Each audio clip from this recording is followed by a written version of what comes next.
Ang alamat ng makahiya. Noong unang panahon ay may mayamang mag-asawa, sina Mang Dondong at Aling Iska. Mayroon silang anak na babae na nagngangalang Maria.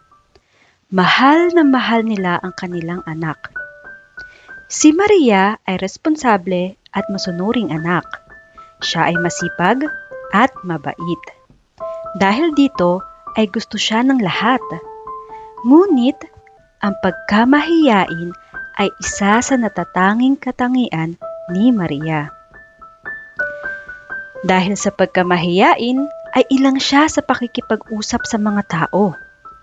Para maiwasan niya ang makita o makisalamuha sa mga tao, ay palagi niyang kinukulong ang sarili niya sa kanyang silid. Mayroong hardin ng mga bulaklak si Maria. Ang mga bulaklak ay magaganda at alam ito ng buong bayan. Matyaga at magiliw niyang inaalagaan ang kanyang mga halaman, sapagkat dito siya nakakakita ng kaligayahan. Isang araw ay may kumalat na balita na isang grupo ng mga bandido ang sumalakay sa kalapit bayan. Pinapas lang ng mga bandido ang mga tao at tinatangay ang salapi ng mga residente. Kinabukasan, ang mga bandido ay dumating kung saan naninirahan si Mang Dondong at Aling Iska at ang anak na si Maria. Nakita ni Mang Dondong na parating na ang mga bandido. Nagdesisyon sila na itago si Maria sa hardin para sa kaligtasan nito. Nagtago naman si Aling Iska sa kanilang bahay.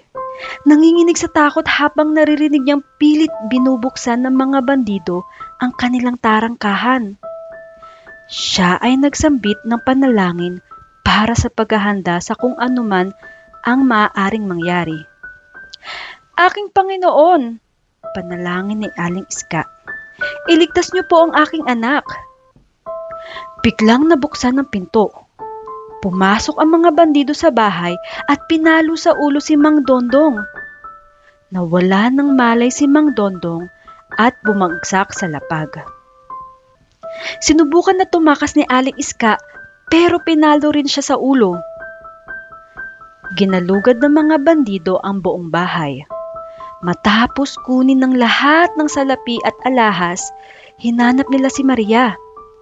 Pero hindi nila ito nakita. Umalis na ang mga bandido para nakawan ang iba pang bayan. Nang matauhan na ang mag-asawa, ay nakaalis na ang mga bandido. Nagmadali silang pumunta sa hardin para hanapin si Maria. Pero wala doon si Maria.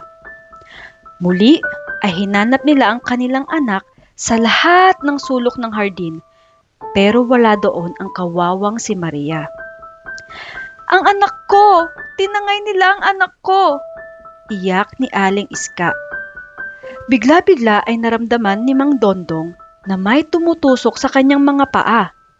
Nagulat siya dahil may nakita siyang isang maliit na halaman na mabilis na tumitiklop ang mga dahon nito. Ito ang unang beses na makakita siya ng gantong uri ng halaman. Siya ay lumuhod at tinitigang mabuti ang halaman. Ganoon din ang ginawa ni Aling Iska.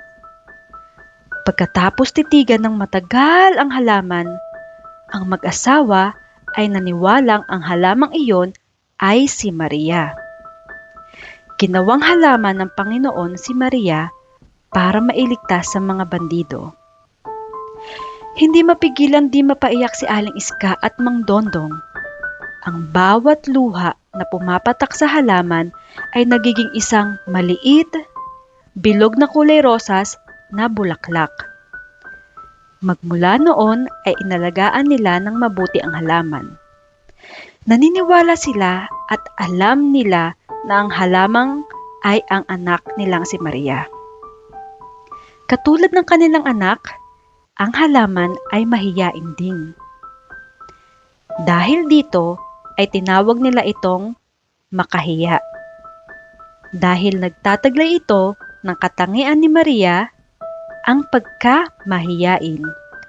at tinawag na nga itong makahiya.